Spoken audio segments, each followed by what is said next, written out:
Olá pessoal, a paz, tudo bem? Espero que sim. Bom, nesse momento nós vamos dar início aí à nossa aula sobre o profeta Naum. Creio eu que, assim como as demais, vai ser uma matéria bem explicativa e há de acrescentar muito dentro da ementa que nós estamos nos propondo a trabalhar. Então vamos seguir aí os nossos slides em nome de Jesus. Primeiro tópico que eu quero trabalhar com vocês aqui é uma diferença existente entre o profeta Jonas e o profeta Naum, tá ok? E eis as diferenças. Jonas, ele é chamado por Deus para pregar o arrependimento para um povo pecador. Já Naum, ele é chamado por Deus para pregar juízo para um povo em desobediência. E quando você faz esse paralelo, quando você traça esse paralelo, você consegue visualizar dois profetas com chamados diferentes para um povo em específico, com atitudes diferentes também. Jonas, ele é chamado para pregar uma palavra de arrependimento para um público que andava na prática do pecado. Quando nós tivemos contato com esses estudos lá atrás, nós conseguimos visualizar que, mediante a mensagem do profeta Jonas, esse povo de fato se arrepende, né, das práticas pecaminosas. Voltam-se para o Senhor, porque eles eram pecadores. Já o profeta Naum, ele retorna à cidade de Nínive com um chamado para pregar para o mesmo povo, só que com uma mensagem diferente do que aquela que o profeta Jonas tinha proporcionado àquele público há anos atrás. Agora, Deus envia o seu emissário para trazer uma mensagem para um povo de juízo por conta da sua desobediência. Então, Naum, ele vai trazer uma mensagem de juízo não para um povo pecador, mas para um povo que andava na prática da desobediência. E qual a diferença do povo pecador para o povo desobediente? O povo pecava, mas Deus envia uma mensagem de arrependimento porque eles não tinham contato com uma determinada verdade. Naum, ele é enviado para pregar juízo porque esse povo ele já possuía uma verdade, só que optaram por andar em desobediência, tá? Então, quando eu peco, Deus me dá uma mensagem de arrependimento. Quando eu desobedeço uma mensagem, ou uma ordem, ou determinação, a mensagem que me é enviada é uma mensagem de juízo, tá? Então, Jonas, uma mensagem de arrependimento, Naum, uma mensagem de juízo. Jonas conclama o povo a largar o pecado e Naum pronuncia uma mensagem de juízo porque esse povo vivia na desobediência de um conhecimento prévio enviado pelo profeta Jonas. Sigamos aí. Cenário e contexto, né, desse livro do profeta Naum. Primeiro, o nome Naum significa consolo ou conforto. Consolo e conforto para quem, pessoal? Para os ninivitas, não. Conforto e consolo para o povo de Deus. Aqui, em específico, para a tribo de Judá, para o reino do sul. Consolo e conforto por quê? Porque aqui Naum ele tem esse nome. Vocês sabem bem que o nome, dentro de uma perspectiva bíblica, ela não é uma escolha pautada em desejo humano, mas o nome ele era condicionado de acordo com o chamado, né? Com a ordem, com a missão que aquela pessoa tinha a realizar dentro daquele contexto. E por que Naum ele tem um significado de consolo ou conforto? Consolo e conforto para o povo de Deus, para que eles pudessem entender que Deus vê e que Deus age, que Deus faz justiça. Então, o fato de Naum ter sido conduzido à cidade de Nínive é um consolo e um conforto para aqueles que permaneceram na fidelidade para com Deus, para que assim eles viessem a entender que Deus julga sim a causa do justo, a causa daquele que paga um preço, a causa daquele que anda em fidelidade para com Deus. Outro cenário é que a Síria, naquele contexto, né, dentro daquele cenário, quando Naum vai se dirigir até aquela cidade para ministrar uma determinada palavra, a Síria estava no auge do seu poder no momento da profecia, tá? Então, o que acontece? Naum ele é enviado para um território que estava no auge do seu poder, no auge da sua prosperidade. Tá? Ele não é enviado a uma localidade que está sem poder bélico, sem poder financeiro, sem poder estrutural, sem conseguir, né, alcançar um número decente deixa eu botar uma caneta aqui para a gente ficar melhor. Sem alcançar um número legal de legado. Tá? Naum ele é enviado a uma localidade extremamente próspera. Tá? Outra situação era o orgulho da cidade de Nínive. Os ninivitas eram extremamente orgulhosos. Por que eles eram extremamente orgulhosos? Por causa desse cenário aqui, ó. Aqui está o mapa, tá? E aqui em cima você consegue visualizar a Assíria. Nínive, ela é a capital da Assíria, correto? E por que eles eram orgulhosos? Por conta da geografia que eles estavam alocados.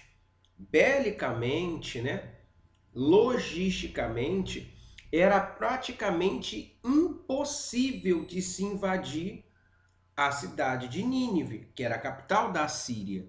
Então, por conta da sua localização geográfica, eles eram soberbos, eles eram altivos, né? Eles se colocavam dentro de um cenário que ninguém poderia destruí-los. E humanamente falando, de fato, não era possível. Nos lembrou muito o fato do Titanic, né? Quando falaram, os engenheiros disseram que nem Deus afundava aquele navio. Humanamente falando, era difícil mesmo, por conta das suas proporções, por conta da sua tecnologia. Humanamente falando, era extremamente difícil tomar a cidade de Nínive. Tanto é que os assírios tinham tido uma queda muito grande no seu poder, muito por conta de uma peste bubônica que assolou e dizimou o exército sírio, né, da Síria, e isso teve uma queda deles. Mas por que eles começaram a se reerguer? Por causa da geografia que eles estavam alocados. Ninguém tomava a capital.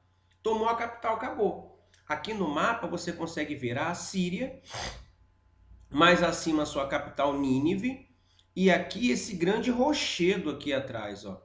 Vocês conseguem visualizar aqui o rochedo? Então, o que acontece? E atrás o mar. Os inimigos não conseguiam invadir pelas costas, por aqui, tá vendo? Porque por mais que eles viessem pelo mar, aqui eles encontrariam uma quilometragem muito grande de rocha e de montanha. Então, nunca os ninivitas seriam surpreendidos pelas costas. Então, eles poderiam ficar extremamente tranquilos quanto à invasão desse lugar pela retaguarda. E pela frente? Pela frente também tinha uma dificuldade muito grande, que eu vou mostrar aqui no próximo slide. Aqui, ó. Olha como é que era a frente da cidade de Nínive. Você tinha um fosso, né, muito extenso, você tinha muralhas extremamente altas, você tinha pontes que os ninivitas utilizavam para ir e para vir, só que o único meio que o exército inimigo tinha para invadir era utilizar essas pontes. Só que aqui no canto você já consegue visualizar uma outra muralha muito grande. Então, como é que esse público viria pela frente e invadiria a cidade de Nínive, que era todo esse território? Pela retaguarda, eles não conseguiriam, beleza? Por causa das montanhas, dos rochedos. Pela frente, eles não conseguiriam, por conta da primeira muralha, por conta do fosso e por conta de uma segunda proteção. Então, se eles pulassem essa proteção, eles cairiam no fosso, tá? Então, eles não conseguiriam invadir a cidade de Nínive. Então, você consegue visualizar a complexidade que se tinha para tomar a Síria? Era muito grande, humanamente falando, era impossível tomar a cidade de Nínive, a capital da Síria. tá? E por isso que, humanamente falando, eles eram soberbos, tá? Porque olha aqui o contexto.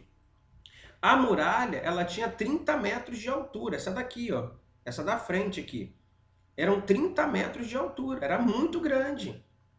Depois dessas muralhas, existia um fosso, tá vendo esse fosso aqui? Ele tinha 50 metros de largura e 20 metros de profundidade. Alguns autores vão relatar que nesse fosso aqui era lotado de animais selvagens, como jacaré, né? Que quando eles pulassem aqui, certamente eles não conseguiriam, né, sobreviver. Uma por conta da profundidade e outra por conta da largura. Então, se eles conseguissem saltar o muro, que era uma tarefa extremamente impossível de acontecer, automaticamente eles cairiam no fosso. 50 metros de altura, de largura, 20 metros de profundidade. Eis a soberba da cidade de Nínive. Só que ela cai, tá bom, pessoal? A cidade de Nínive cai, porque existia uma profecia da parte de Deus. E quando Deus fala, por mais que a impossibilidade exista, Deus torna possível. Alguns autores vão relatar que uma fenda se abre nessa muralha aqui, tá? E a cidade ela é inundada por conta da quantidade de água que existia dentro desse fosso. E a água entrando para a cidade e a brecha gerada na muralha, Nabucodonosor consegue invadir e tomar, cumprindo-se assim a profecia da parte de Deus, tá ok? Então nada é impossível aos olhos do Senhor, inclusive dentro dessa perspectiva, tá? O tema do livro é a destruição da cidade de Nínive. Embora a profecia se dirija aos assírios, ela está endereçada ao povo de Judá, com o propósito de garantir ao povo de Deus que o domínio dos ímpios não dura para sempre e que Deus irá restaurar a nação escolhida. Então, tema o propósito do livro, muito está condicionado ali a Naum, capítulo 1, né? Versículo de número 7, que vai dizer o seguinte, que o Senhor é bom, ele é uma fortaleza, né, nos dias de angústia. Então, o que que ocorre? Quando o profeta Naum ele fala que o Senhor é bom, a palavra bom no hebraico significa tov. Tov dá a conotação de que há duas escolhas, né? E seguir pelo caminho bom é sempre a melhor escolha. Então, quando o profeta diz que o Senhor é bom, ele está dizendo que o Senhor ainda é a melhor opção. Então, o povo aqui tinha duas opções, fugir ou se entregar. Era a primeira opção. E a segunda, permanecer atrás dos muros, tá? Porque o Senhor conhece aqueles que nele confiam. Então o profeta ele está dizendo que confiar em Deus, se fortalecer em Deus, obedecer a Deus, ainda é a melhor escolha, mesmo diante de um cenário extremamente difícil de se viver e de se vencer. Então, o tema e o propósito do livro é esse, que vale a pena continuar na posição que Deus te colocou, tá? Porque Ele, o Senhor, é que dá vitória na guerra, tá bom? Então, dentro desses contextos, dentro desses cenários, nós conseguimos visualizar claramente todas as perspectivas que o Senhor aborda dentro do livro do profeta Naum. Tá bom, pessoal? Que Deus abençoe a sua vida, que você consiga colher mais informações acerca do tema proposto e que o nome do Senhor seja glorificado sobre a sua vida e também sobre os seus estudos. Em nome de Jesus. Amém.